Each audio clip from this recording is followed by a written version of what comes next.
দম ধরে দম দেখেছি।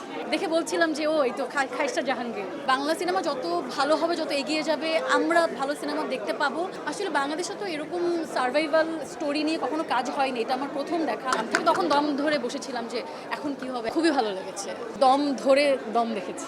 আসলে এরকম কয়েকটা সিন আছে যেগুলো মানে মনে ধরে রাখার মতো, কিন্তু আমার সব থেকে ভালো লেগেছে যখন পানির নিচের সেই মানে তখন কি হবে ওই জায়গাটা আমাকে খুব মানে আমি তখন দম ধরে বসেছিলাম যে এখন কি হবে, এখন কি হবে এরকম। ফাইনালি যখন আসলে আমি কিছু বলবো না, দর্শকরা হলে এসে দেখবে, কিন্তু পুরো সিনেমাটা আসলে দম ধরে বসে দেখার মতো একটা সিনেমা।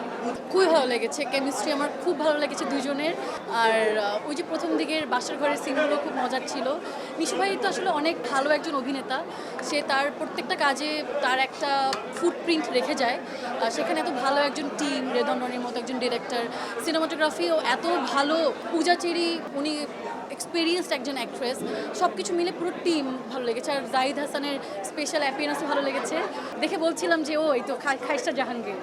রাইট, বাংলাদেশি এটা বাংলাদেশের সিনেমা, এটা ভেবেও আমার খুব ভালো লাগছে, বিকজ এরকম ইন্টারন্যাশনালি পোর্ট্রে করা, বাংলাদেশে এত দূরে গিয়ে ছবি শ্যুট করা, ইভেন ফ্রেমগুলো এত সুন্দর, মনে হচ্ছিল যে কোনো একটা ইন্টারন্যাশনাল সিনেমা দেখছি। তো আসলে এটাই আমাদের দেশের জন্য, আমাদের সিনেমা ইন্ডাস্ট্রির জন্য একটা বড় পাওয়া, যে বাংলাদেশের এত ভালো ভালো এখন এত উন্নত মানের সিনেমা হচ্ছে। আসলে এই ধারাটা বজায় থাকুক, এটা আমি চাই as an actress, as an audience. কারণ বাংলা সিনেমা যত ভালো হবে, যত এগিয়ে যাবে, আমরা ভালো সিনেমা দেখতে পাবো, ইভেন আমরা আর্টিস্ট হিসেবে ভালো ভালো ছবিতে কাজও করার সুযোগ পাবো। সো অবশ্যই চাই এরকম মানের সিনেমা আরও হোক। আসলে বাংলাদেশে তো এরকম সার্ভাইভাল স্টোরি নিয়ে কখনো কাজ হয়নি, এটা আমার প্রথম দেখা। আমি এর আগে অনেক আগে একটা ছবি দেখেছি, নর্মালি আমার সার্ভাইভাল স্টোরি দেখাও হয় না।